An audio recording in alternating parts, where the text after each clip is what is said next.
Sebelumnya mereka pada saat sebelum interaksi itu penjaga rumahnya itu sudah ngasih tahu kalau rumah ini sering diperlihatkan satu sosok perempuan. Mereka berdua cerita kalau diceritakan awalnya ya, itu rambutnya sepinggang ya, maaf, ini pinggang ya, sepinggang, pakai baju daster putih gitu, ininya putih, meme-meme ya.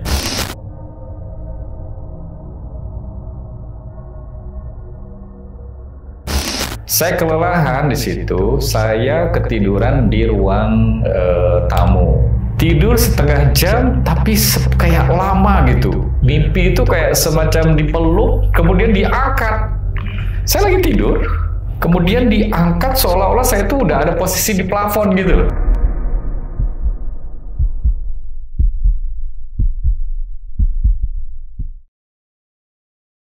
Assalamualaikum warahmatullahi wabarakatuh. Balik lagi di channel Kisah Tengah Malam bareng gue Viko Fugara. Dan seperti biasa malam kali ini gue udah menghadirkan narasumber lagi nih yang bakal menceritakan pengalaman horornya sewaktu beliau merenovasi rumah kliennya.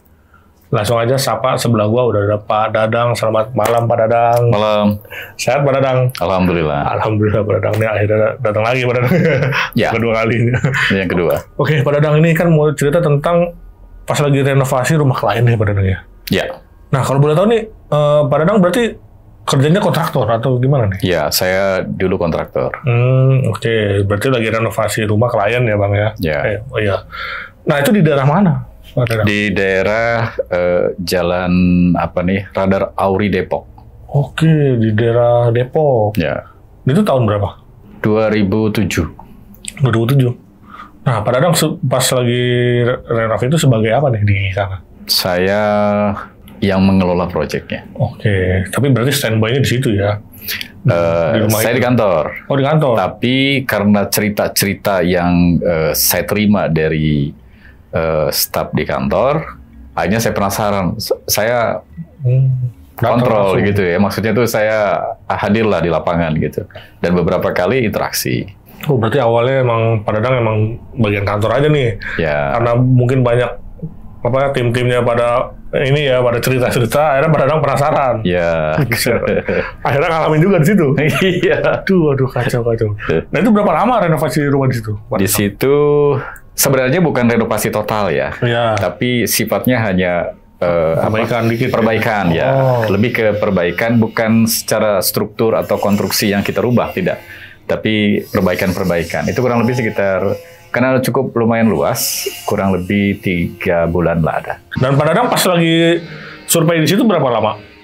Saya dalam 1 minggu 2-3 kali. 2-3 kali. Jadi hanya supervisi aja, kontrol gitu. Oke. Tapi interaksi. Pernah juga, karena mungkin kelelahan ya, ketiduran. Oh, ketiduran. Tapi belum pernah nginep di situ ya di rumah? Enggak, kalau nginep malam sampai besoknya enggak. Oh, okay. Tapi sempat setengah jam lah ketiduran, ya ngalami interaksi langsung. Oke, untuk cerita lengkapnya kita tahan dulu ya Pak Dadang ya. Siap. Nah, bagi kalian nih yang penasaran dengan ceritanya Pak Dadang, simak terus sampai habis, jangan di skip-skip. Dan sebelum mulai, seperti biasa gue mau ngingetin buat kalian yang pengen bercerita juga nih, seperti Pak Dadang di sini, bisa langsung klik link yang ada di deskripsi di bawah ini. Dan satu lagi buat kalian yang udah nonton tapi belum subscribe, langsung aja klik tombol subscribe sekarang agar kita makin semangat memberikan asupan-asupan horor ke kalian. Oke, nggak usah lama-lama lagi, Kisah Tengah Malam dimulai.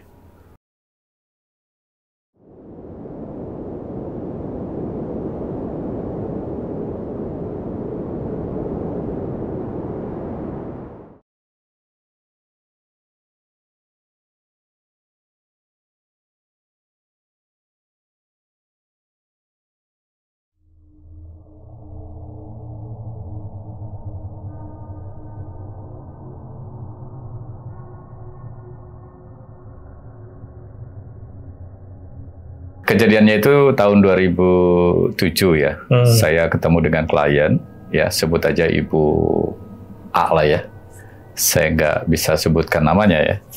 Kebetulan beliau ini adalah teman dari rekan bisnis saya. Oke. Jadi direferensikan, beliau kepingin rumahnya itu lebih rapi lagi karena niatnya mau dijual. Kondisinya memang nggak kosong, ada furniturnya full, tapi penghuninya nggak ada. Oh, nggak dihuni. Yes, beliau itu single parent ya, sudah cukup lama, punya anak 2 ya, cowok cewek, dan kebetulan setelah dinikahi lagi, dia menikah lagi dengan seorang pilot, akhirnya pindah ke rumah si pilotnya ini. Nah, di situ ditinggal, tapi dalam kondisi yang furniturnya masih lengkap. Nah, gitu. Pada saat sebelum pelaksanaan, tentunya kan saya mesti survei ya. Biasanya saya sendiri yang survei. Nah, saya minta tolong staf di kantor untuk survei. Ada namanya Gunawan sama Rijal lah. Pak Gunawan dan Pak Rijal yang survei. Nah, kemudian beres survei, kemudian pagi-pagi, sore lapor ya, report, saya tanya gimana hasilnya. Memungkinkan untuk kita kerjakan. Kemudian kita estimasi dan besoknya baru kita ajukan penawaran. Ya, nah di sela-sela laporan itu ada cerita menarik dari mereka berdua.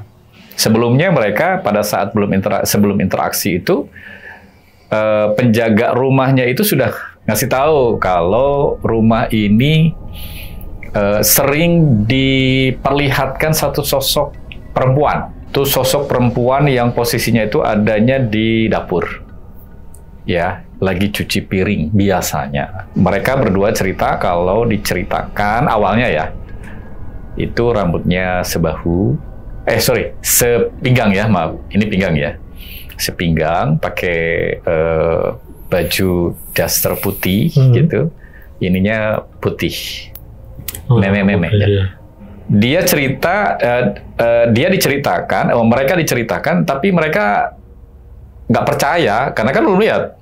Nah, pada saat mereka masuk, kemudian dia ukur dan beberapa ruangan dia masuki, ternyata memang benar di pojokan itu. Jadi rumahnya itu posisi ada di hook ya. Tanah itu lumayan luas, kurang lebih sekitar 500 meter. 500 meter cukup luas dong ya. Karena di hook. Kemudian luas bangunan itu kurang lebih sekitar 375. 2 lantai, tapi tidak full 2 lantainya. Kemudian ada mezanin ya di belakang. Ruangan itu banyak. Jadi ada carport itu kan posisi 2 muka ya. Jadi di hook, di sini depan, di sini samping. Di sini ada carport juga, di sini ada carport juga. Posisi mereka berdua itu masuknya lewat carport. Carport kemudian masuk ke kayak gerasi ya yang tertutup. Kemudian tempat makan, ada meja makan, ada kemudian masuk ke dapur kering, di situ ada kamar pembantu, kemudian ada toilet. Nah, di pojokan sana, paling pojok itu ada tempat cuci piring. Nah, pas mereka masuk itu memang udah kelihatan di sana, udah ditampakkan di sana. Kaget mereka. Baru masuk tuh ya? Baru masuk. Nah, baru masuk, kemudian di sebelah sininya ada gudang. Nah, kalau mau masuk ke ruang utama, itu pas di ruangan makan itu ada pintu yang masuk langsung ke ruang tamu. Nah, di satu sisi di tengahnya itu ada kamar yang tertutup sama sekali, mereka tidak bisa melihat ya. Kemudian di sampingnya ada kamar utama, ada toilet, kemudian di lebih ke belakang itu ada ruang kerja dan cukup lumayan besar ya. Ada patung harimau yang diawetkan, gede banget itu. Ya, harimau kayak harimau Sumatera lah ya, asli itu, tapi diawetkan ya. Di sebelah kiri ada semacam ruangan kerja ya, agak lumayan luas, dan yang kagetnya itu diceritakan kalau di ruangan itu ada harimau Sumatera yang cukup besar juga ya, kuning belang gitu ya namanya harimau ya. Ini rumah cukup serem walaupun belum kita interaksi dengan makhluk di situ ya. Nah, mereka bercerita, kemudian saya tanya, apa yang saat lihat pertama kan, pertama dia ini, setelah saya cerita itu, ruangan, kondisi ruangannya. Interaksinya gimana? Diam aja. Diam aja tapi ngebelakangin gitu. Jadi bukan, cukup lama loh. Jadi pada saat mereka itu masuk, kemudian ngukur, dan yang satunya bilang kalau di belakang kamu ada sesosok itu, kemudian dia kaget. Itu siang loh, jam 10-an. Siang-siang ya? Jam 10 pagi. Dan tidak heran memang yang menjaga rumah itu sering dia melihat itu. Memang tempatnya di situ, di sebelah kanan, di bawah mezanin di gudang, di atas gudang. Nah, dari cerita itu, seperti halnya cerita-cerita sebelumnya, saya belum bisa percaya walaupun mereka itu ceritanya heboh ya. Wah, saya itu ketemu nenek-nenek, ketemu ini, saya interaksi begitu. Mau saya tanya juga dia diem aja, udah. Cuma kayak semacam mau itu lagi cuci piring gitu ya. Oke, kemudian besoknya mulai kerja kan ya, setelah kontrak, besoknya kerja. Interaksi dengan yang lainnya itu dengan pekerja yang nginep di situ. Jadi pas tidur itu diganggunya pas di kamar itu ya, kamar yang kosong itu. Bukan yang harimau dan yang nenek-nenek itu ya. Kalau di situ anak kecil, jadi lari-larian, kan dia tidurnya di tengah ya, di tengah di ruang tamu. Itu keganggu lah. Seharian mereka nggak bisa tidur. Semalaman maksudnya, nggak bisa tidur. Nah, besoknya mereka sakit langsung dioper lagi. Kita ganti gitu ya. Itu yang kedua interaksinya. Ada laporan lagi seperti itu, akhirnya penasaran kan saya. Nah, seminggu setelah itulah, pekerjaan dimulai, saya akhirnya datang. Pertama saya ikuti rute yang Gunawan sama Rijal pertama masuk. Dari karpet yang depan, kemudian masuk sampai ke dapur di pojokan itu. Saya nggak melihat sosoknya. Tapi pada saat kita masuk, ada berempat waktu itu, saya, kemudian Gunawan, Rijal, dan penunggu rumah. Saya kan sudah diwati-wati kalau di situ ada sesuatu ya. Saya tidak ditampakkan, alhamdulillah. Tapi saya didengarkan gerungannya gitu. Itu jelas sekali suaranya. Suara nenek-nenek yang kayak keganggu, kebangun. Gitu. Iya. Astagfirullahaladzim, saya kaget. Saya pikir cuma saya saja yang mendengar gitu loh. Ternyata empat-empatnya dengar. Dan setelah kita masuk ke ruang tengah, hari pertama itu saya nggak ngelihat ya. Waktu saya kunjung pertama kali itu, saya nggak ngelihat.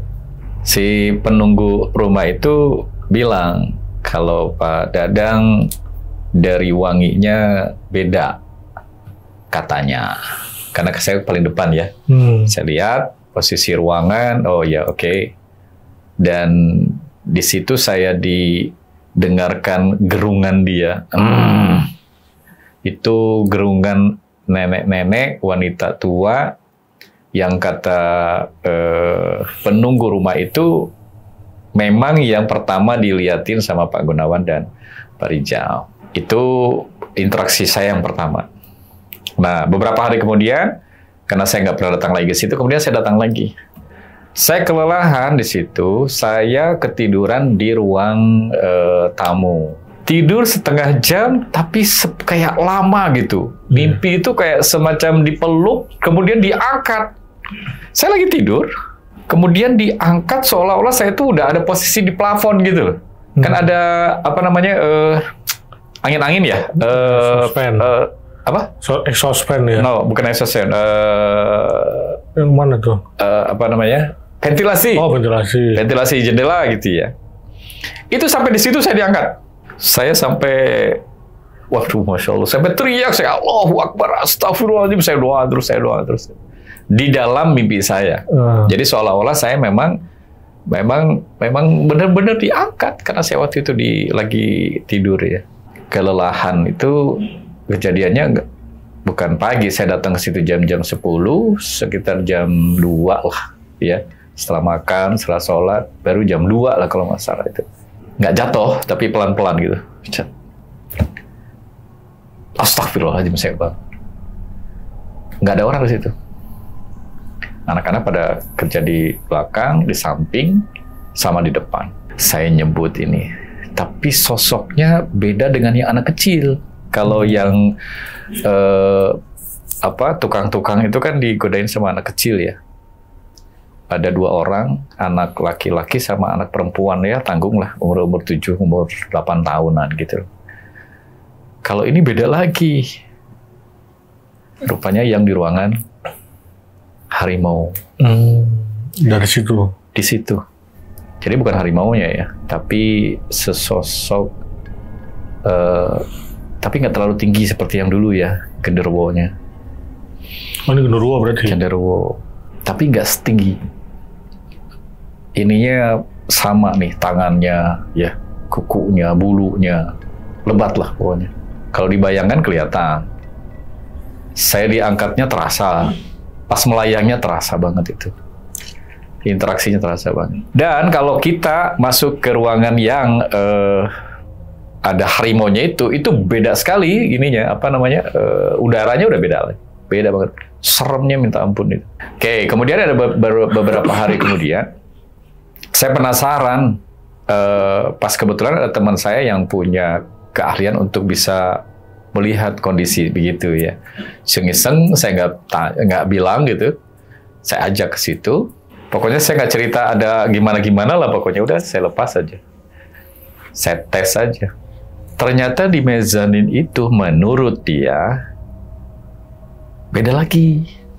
Dia lagi main ayunan ya, kuntilanak. Di mezanin di atas nenek-nenek tadi itu ya. Yeah. Tapi kalau jadi gini, pemisah gudang dan tempat cuci piring itu ada satu tembok, tapi nggak nyampe ke atap, ke plafon, setengah gitu ya. Nah, waktu pertama kali saya didengarkan gerungnya si nenek itu, dia kayaknya lagi duduk di atas, Ya, pembatas itu. Yes, tapi kalau si yang ayunan itu, dia di mezaninnya itu. Oke, pada saat itu sosok Kunti ya, dia menampakkan dengan ayunannya gitu. Tapi dia nggak cerita, teman saya nih. Cuma pada saat saya tanya, ada apa? Tuh, lihat di atas. Lagi ayunan. Kuntilanak, ayunan. Terus, saya kan nggak ngeliat. Nggak ada upaya apapun yang kita lakukan, termasuk teman saya itu. Dia hanya mantau, pertama itu, nenek-nenek nggak ketemu. Nggak kelihatan. Nenek-nenek nggak diperlihatkan saat itu. Ya. Nah, tapi pada saat dia masuk ke ruang harimau justru, dia kemasukan. Dia kemasukan kayak jawara gitu ya. Dasarnya sebenarnya dia jawara ya. Dia pandai itu bermain silat. Jadi dia tanpa sadar langsung ngedaprok gitu ya. Kayak gitu. Dia nggak sadar waktu itu. Tapi yang jelas di ruang, mungkin kalau beda ya, kalau makhluk-makhluk sakral begitu itu interaksinya dengan yang tahu mereka dengan yang biasa, yang orang awam, mungkin beda kali ya. Jadi langsung interaksinya langsung masuk gitu ke raganya dia. Padahal sebenarnya biasanya dia itu komunikasi dengan gurunya atau dengan temannya, si teman saya ini. Jadi gurunya nanya, dia yang kemasukan gitu. Tapi ini enggak, karena dia sendiri. Gitu. Oh, dia langsung pasang ini, dia gelut sendiri, berantem sendiri di situ. Sampai saya tungguin itu sampai 30 menit itu nggak sadar-sadar. Wah, seru itu, berhenti semua itu karyawan di situ. Jadi di rumah itu yang kita alami banyak sekali. Satu yang nenek-nenek, kedua Kunti, ketiga anak-anak kecil, cowok cewek, kemudian yang keempat yang genderuwo yang nggak terlalu tinggi itu. Rupanya dia juga yang main, yang ini di carport sebelah di samping, ya masuk juga ke ruangan itu, ruangan apa kerja yang ada harimaunya itu. Bayangin 30 menit kita tungguin dan kita sampai was-was ya. Semua jurus yang dia bisa dikeluarkan sama dia berantem di situ, berantem dengan raganya sendiri. Untungnya memang tidak ini ya. Pada saat dia nggak sadar pun dia masih melihat posisi kita di mana. Jadi pada saat dia nendang, mukul itu kita nggak kepukul. Ya walaupun kita menghindar ya, kita menghindar awas. Seru lah pokoknya. Saat itu udah break dulu lah kerjaan itu dan cukup fatal ya, cukup mengganggu ya. Yang mestinya kerjaan itu bisa diselesaikan di ya 2 bulan karena pekerjaan ini kan ringan-ringan ya. Ini kita bisa kerjakan diselesaikan 3 bulan. Ya, selama 30 menit itu kita menunggu dengan keseruan seorang pendekar membebaskan dirinya dari jeratan atau gangguan genderuwo itu di situ. Tapi dia tidak ditampakkan si neneknya. Nah, upaya yang kita lakukan setelah itu, bukan upaya ya, tapi setidaknya kita berusaha untuk bagaimana caranya supaya pekerjaan kita lancar, tenang, tanpa gangguan, gitu ya. Kita bikin satu doa-doa atau inilah sampai pekerjaan itu bisa selesai. Namun sebelum selesai, memang yang dominan dan yang paling mengganggu sekali itu yang menampakkan si neneknya itu. Jadi ibu-ibu atau nenek tua itu yang sering menampakkan diri ya ke orang-orang lapangan di proyek. Kalau untuk yang Kunti cukup cuma sekali, yang anak-anak kecil di malam hari ngeganggu pegawainya. Tapi kalau untuk yang genderuwo ya itu nggak terlalu kalau di malam ya, tapi kadang-kadang siang justru yang dia ganggu. Mungkin karena keganggu ya. Saya salahnya memang tidak awalnya itu seperti yang waktu dikontrakan di ini. Saya langsung kerja aja gitu ya. Enggak ada semacam ritual atau doa gitu ya. Ya. Tapi memang doanya ya doa biasa aja, bismillah, kita doa sama-sama, tapi tidak diniatkan untuk minta izin ke yang menempati di situ. Itu kesalahan kami ya. Tapi alhamdulillah sepanjang kurang lebih 3 bulan itu kami selamat, tidak ada korban, ya, tidak ada yang celaka, tapi cukup mengganggu, ya, terutama yang nenek-nenek ini. Dia hanya menampakkan tanpa ada interaksi. Kalau yang genderuwo cuma sekali-kali. Gitu. Oke Pak, berarti itu di rumah itu emang awalnya kosong ya? Kosong, nggak ditempati. Tapi furniture-nya full. Iya, karena emang awalnya ada yang nempatin, dipindah ke suaminya ya tadi ya? Ya. Dan itu dia udah lama nggak nempatin itu berapa lama? Kurang lebih 2 bulan lah. 2 bulan kosong. Sebulan sebelum kita ini renov. Oh, oke. Ini rumahnya lantai 1 apa lantai 2 sih Pak? 2 lantai. 2 lantai plus mezanin ya. Oh, iya, mezaninnya yang di gudang, yang tempat si itu kuntilanak. Iya. Oke, berarti dari awal pas pekerjanya datang yang ngerasain terornya itu teman-teman Pak Dadang. Pekerja, ya, Pak Gunawan dan Pak Rijal. Dan akhirnya Pak Dadang penasaran saya. Kemudian dia diketemukan sama nenek itu dengan gerungannya itu loh yang. Tapi ada ini nggak sih, maksudnya apakah si nenek tersebut masih ada sangkut pautnya masih yang patung harimau itu sih? Nggak ada ya. Dia terpisah masing-masing ya. Oh, beda lah ya. Beda, ruangannya juga memang beda-beda. Oh. Dan uniknya kalau nenek itu hanya menampakkan tanpa interaksi sama dengan si Kunti. Kalau saya kan tidak melihat ya. Iya. Kalau yang Kunti ya. Teman itu melihat kalau dia hanya menampakkan dalam kondisi dia berayun-ayun tuh di atas tuh lagi ayun.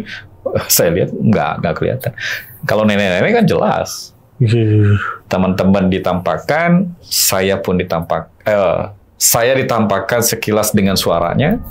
Kemudian genderuwo yang angkat saya, kemudian kayak semacam ngebanting itu pas lagi tidur siang itu. Kemudian teman saya staf saya yang diganggu sama anak-anak kecil itu, sama yang teman saya yang genderuwo yang di ruangan. Yang di ruangan itu gundurnya sama yang Pak Dadang lihat? Kalau yang saya rasakan maksudnya sama, dia juga ya. Dia juga. Jadi dia dari karpet samping di ruang kerja yang ada harimaunya dan di ruang tamu. Kalau saya kan di ruang tamu ya yang diangkat itu. Sampai. Tapi yang diangkat ini di dalam mimpi, tapi dalam mimpi. Tapi memang itu real. Kayak nyata ya gitu. Oh iya, sorry, saya kelewat. Jadi upaya yang tadi saya lakukan itu. Kita bawa temannya teman saya ini yang komunikasi langsung. Akhirnya ketemulah saya dengan genderuwo itu. Jadi teman yang berantem itu, dia mau fasilitatornya, dia masuk ke raganya dia, kemudian dia gitu kan. Yang ditanya beliau si ustadznya itu. Dan saya bertanya langsung bahwa memang dia yang mengangkat saya. Oh, dia udah ngasih tahu sendiri? Iya, dia. Saya memang di sini sudah lama. Tapi nggak seserem dulu ya. Karena dulu kan tinggi-tinggi ya, yang saya pernah cerita. Kalau ini gundurwonya sedang lah ya. Kayak masih orang. Masih kecil lah. Gede, tapi nggak terlalu tinggi. Gede. Ya. Oke, nah tapi Pak Dadang tahu nggak? Si sosok nenek-nenek ini tuh penghuni dari asli situ, apa emang ada apa nih sebelumnya, apa ada tragedi? Ya, karena tidak ada interaksi itu kita nggak tahu ya siapa. Tapi yang jelas kayaknya memang dia seperti dulu hidup di situ. Kemudian ya mungkin penasaran. Dan yang pada saat kita deteksi itu kan yang kita kondisikan si yang genderuwo yang kecil itu, ya. Karena dia yang ganggu teman saya yang jawara itu dan saya. Yang nenek nggak, sama Kunti sama anak-anak kecil itu. Oh, nggak ditanya-tanya ya? Bukan nggak ditanya, dideteksi itu dia kurang interaksi ya, dia nggak mau ya. Yang justru yang galak itu yang ini nih. Kalau nenek menampakkan sering menampakkan tapi tidak berinteraksi langsung. Yang interaksi hanya suara yang pertama pada saat saya ketemu itu. Karena dulu tuh saya merasa gini ya, kalau sekarang kan kalau orang proyek biasanya cuma pakai kaos gitu ya, jeans gitu ya. Kalau saya kantor dulu tuh pakai hem ya. Pakai hem walaupun nggak panjang, hem pendek ya, tapi dikeluarin. Terus kalau saya datang pagi kan masih wanginya masih terasa ya kelihatan. Pak Dadang wanginya beda. Jadi dia belum pernah mencium wanginya Pak Dadang. Dia merasa aneh kalau kata si penunggu rumah itu. Berarti emang kemungkinan si nenek tersebut dulu pernah hidup, tapi kita emang belum tahu ya. Ya. Apakah emang dia pernah meninggal di situ? Apa emang entah emang asli penghuni doang ya, kita nggak tahu ya. Karena emang yang si nenek ini yang paling sering dilihat sama kalian lah ibaratnya. Dia sering menampakkan diri di situ. Tapi berupa kayak orang biasa ya? Kayak orang biasa. Dari sosoknya kan dia nggak pernah menampakkan diri ya. Dia memperlihatkan dirinya itu dari jauh, dari dekat di ruangan itu, tapi dia cuek, jadi nggak mengganggu. Mengganggunya itu karena pandangan dan suara itu ya, pada saat kita ketemu. Ngeri juga sih kalau kayak gitu. Walaupun nggak ganggu secara fisik, cuman kalau sering muncul gitu ya, lama-lama keganggu juga ya. Itulah makanya si office boy itu atau yang penunggu rumah itu, pertama kali kita masuk, pertama kali yang disinggung adalah nenek itu. Udah diwanti-wanti nih? Sudah diwanti-wanti. Karena memang sering menampakkan, dia yang sering menampakkan. Dan menampakkannya itu tempatnya sama. Di dapur itu. Di dapur yang sedang mencuci. Kalaupun kita di luar, itu kelihatan banget. Kayak ada orang di dalam. Merinding saya. Gila. Tapi si yang punya rumah ini ada nggak waktu pas abang datang? Nggak ada. Maksudnya apakah dia ada cerita juga dari dia? Nggak ada sama sekali, nggak ada. Nggak ada sama sekali. Nggak ada. Nggak dikasih tahu mungkin deh. Ya kita biasanya kan gitu ya. Kalau ada something itu kan nggak pernah open ya ke kita ya. Jadi mungkin supaya maulah ngerjainnya gitu loh, biar nggak nakut-nakuti gitu. Iya bener-bener sih. Soalnya kalau dikasih tahu dari awal mungkin nggak ada yang mau kerja di situ. Walaupun si penunggunya itu bilang, tapi karena kita udah di lapangan ya, kita mau kerja juga ya udah. Udah biasa juga kan, orang-orang lapangan mau udah sering ketemu yang begitu-begitu. Kacau juga sih. Nah kalau saya kan udah sering di rumah kan ketemunya kan. Nah ini ketemu lagi di tempat kerjaan, walaupun di rumah juga, di rumah orang lain.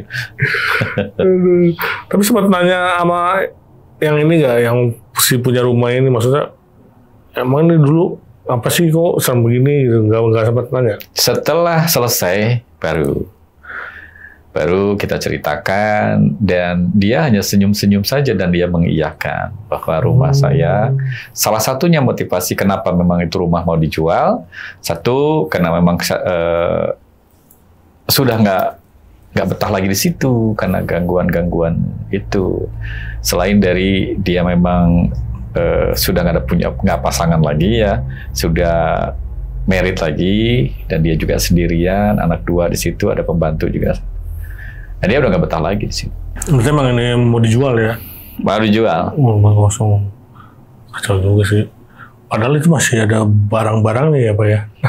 Itu juga yang repot ya, kita mau mobilisasi pada saat kita mau benerin, kita ya sekalian bersihin, geser-geser lagi. Agak sulit. Tapi untuk terakhir nih pernah nengok rumah itu lagi Bang? Maksudnya apakah masih ada? Apa udah laku? Kalau masih ada dan sudah laku. Oh udah laku. Sudah laku. Ngeri juga. Di samping itu ini sih Bang, maksudnya pernah, karena pasti ada tetangga ya dari situ ya. Pernah juga nggak tetangga dapat dengar kabar dari tetangga sebelah tuh, gue diganggu juga nih gini-gini. Jadi sebenarnya si penunggu rumah itu aslinya itu adalah penunggu rumah sebelah. Oh. Nah, ya tentunya kalau rumah sebelah ya dia pasti cerita ke ini kan ya. Yeah. Nah, kebetulan kalau saya pribadi, saya nggak pernah ngobrol dengan tetangga-tetangga di situ. Mungkin kalau orang-orang lapangan ya pasti ngobrol lah ya, karena kan keseringan di situ, sampai nginep-nginep juga di situ. Jadi pastinya tetangga-tetangga juga tahu. Itu emang bukan rahasia umum lagi. Bukan rahasia umum lagi. Serem lagi di situ. Ini lokasinya di perumahan atau? Perumahan. Di situ tuh perumahan elit di daerah Depok, Radar Auri. Itu Radar Auri nama apa? Nama jalan? Jalan Radar Auri. Yang mengarah ke Cimanggis. Tapi untuk maksudnya kejadian-kejadian terornya itu nggak sampai ngikut ke rumah ya, Pak Dadang? Sorry, apa? Maksudnya kejadian yang di sono nggak sampai ngikut ke rumah kan? Oh enggak. Diikutin. Dia udah betah di situ. Dia hanya mengganggu di tempat. Saya juga pernah ya dengar istilah itu ya. Iya. Kalau itu biasanya ya, ini kalau logika saya, yang mengikuti itu karena dia tidak punya tempat. Ya, dia ikut. Ya. Kalau yang biasanya sudah tinggal di situ, memang udah tempatnya di situ, ya kan? Nggak sampai ngikut. Dinetap lah ya. Nggak sampai ngikut. Nah, kan sempat ditanya nih ya Pak Dadang sama dimediumisasi lah sama temennya Pak Dadang tadi itu yang bisa kenapa menurut pengakuannya si Gundurwo tadi kan dia yang angkat. Dia yang angkat. Nah, ditanya nggak tujuan mereka tuh ganggu gini? Kenalan. Dia bilang saya mau kenal sama Pak Dadang. Waduh. Wah, saya bilang itu.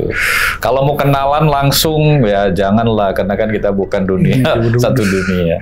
Hater, setan aja mau kenalan orang minimal cewek cakep ya nggak mau. Ini setan udah mau kenalan nih. Kenalan sama saya. Iya, kacau juga. Si Gundurwo malah sampai angkat-angkat lagi gitu. Iya. Sebenarnya mungkin ya itu kayak bukan mimpi kali ya. Setengah sadar akhirnya karena emang lagi posisi lagi tidur, jadi sangkanya mimpi. Karena posisinya lagi tidur.